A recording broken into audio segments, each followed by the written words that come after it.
Hi, welcome to another video. So Google Antigravity has been getting a bunch of new updates again, and this time, it is actually a pretty interesting mix.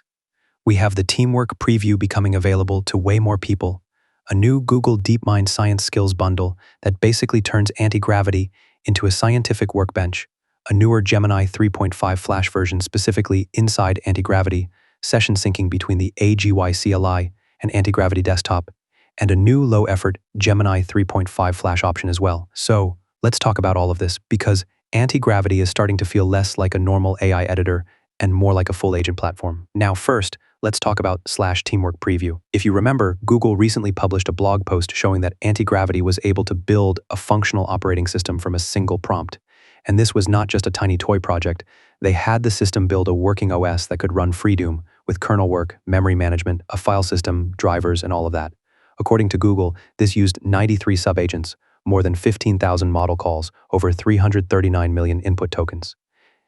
And if you include cache reads, output, and thinking, the total token number was over 2.6 billion tokens. So yes, this is not the kind of thing you run because you want to change the color of a button, but it is still really impressive. The important part is that Google exposed this kind of multi-agent orchestration through a / command called /Teamwork preview. It basically runs a team of specialized subagents in parallel. So one agent can act like the orchestrator, another can explore the problem, another can implement, another can review, another can stress test, and another can audit whether the result is actually real. That is the cool part. But when Google first announced it, the annoying part was that it was only available to people on the Google AI Ultra $200 plan. And honestly, that made it feel like one of those features that is technically public, but practically locked away from most people. Now, that has changed. Varun Mohan posted that they have now enabled /Teamwork preview for all paid plans. So, it is no longer just for the $200 Ultra plan. And this is a really good update for normal users. If you are on the $20 plan, you should now be able to try this as well. That does not mean it is suddenly cheap to use. It can still burn a lot of tokens, and you should be very careful with it. But at least the feature is not artificially locked behind only the most expensive plan anymore. This is the kind of thing I like to see, because multi-agent teamwork is probably where these coding tools are going. One agent doing everything in one chat is useful, but for larger tasks, it is not ideal. You want one agent implementing, one agent verifying, one agent reading docs, one agent testing, and maybe another agent looking for mistakes. That workflow was possible before if you manually spawned multiple agents, used work trees, managed terminals, and stitched everything together yourself. But having a first-party orchestration command built into Antigravity makes it way more approachable. Again, be careful with the cost and quota side. Google themselves warned that this can consume a lot of tokens, so I would not use /Teamwork preview for small things. I would use it for larger tasks where the parallelism actually makes sense, like a big refactor, a full app build, a multi-part feature, or a task where you really want independent verification. Now, the second big update is the new Antigravity scientific workbench thing. Google DeepMind has released a repo called Science Skills, and this is actually really interesting. So, the idea is simple. Antigravity is already an agentic platform, but normal agents are not automatically good at scientific workflows. They might know some biology or chemistry from training data, but that does not mean they know exactly which database to query, which tool to use, how to ground the answer, or how to avoid making vague claims. So, Google DeepMind created a bundle of science-specific skills for Antigravity. These skills cover things like genomics, structural biology, cheminformatics, literature search, protein analysis, variant analysis, and more. The repo mentions databases and tools like AlphaGenome, AlphaFold Database, UniProt, PubMed, ArcSiv, ChEMBL, ClinVar, PDB, PubChem, OpenAlex, Reactome, String, and more than 30 scientific databases and tools. So instead of the agent just doing generic web searches and guessing its way through a scientific task, these skills give it proper instructions, scripts, and references for how to use the right scientific resources. That is actually very important, because in science, being kind of right is not good enough. If an agent tells you something about a protein, a variant, a compound, or a clinical trial, you need to know where that information came from. You need grounding, you need citations, you need the actual database query or source behind the claim. And this is where the Science Skills bundle becomes useful. Google DeepMind's technical report says these skills improved reliability and token efficiency on scientific workflows. One of the most interesting claims is that with the Science Skills enabled, smaller Flash class models can get much closer to pro-level reliability for these tasks. That is a big deal, because again, it comes back to cost.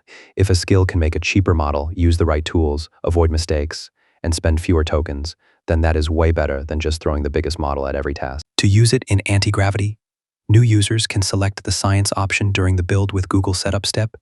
Existing users can update Antigravity, go into Settings, then Customizations, then build with Google plugins and download the Science plugin. Some skills will need extra setup.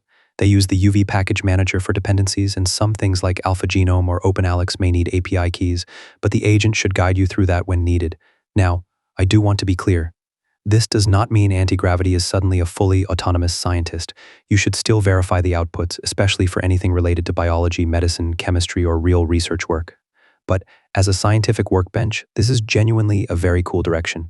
You can imagine asking Antigravity to analyze a protein, fetch the structure, check UniProt metadata, look at related literature, query variants, and then summarize everything with sources.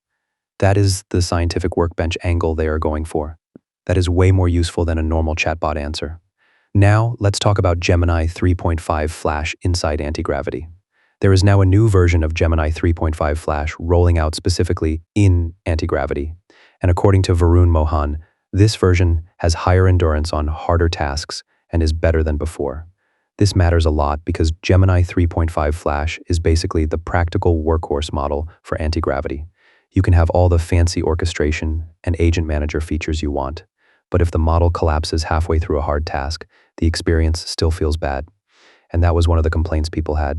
Sometimes Flash would start strong, but on longer tasks, it would lose structure, become less reliable, or just not push through properly. So, Google says they have acted on feedback and rolled out a newer version with better endurance.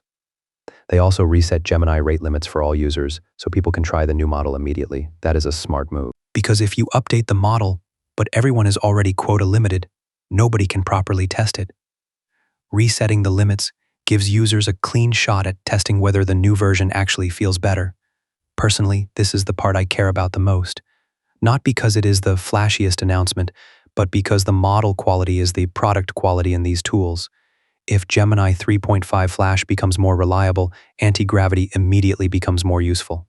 And now there is also a new Gemini 3.5 Flash Low option. This is a new low-effort mode for Gemini 3.5 Flash inside Antigravity. The idea is that for simple tasks, you do not always need deep reasoning or frontier-level intelligence. Sometimes you just want the agent to make a small edit, update a doc, rename something, fix a simple CSS issue, or do a quick low-risk change. In those cases, using the normal thinking level can waste tokens, so Gemini 3.5 Flash Low is meant for simple tasks where you want similar results with less token usage. And honestly, this is exactly the kind of control these tools need, because not every task deserves the same amount of thinking.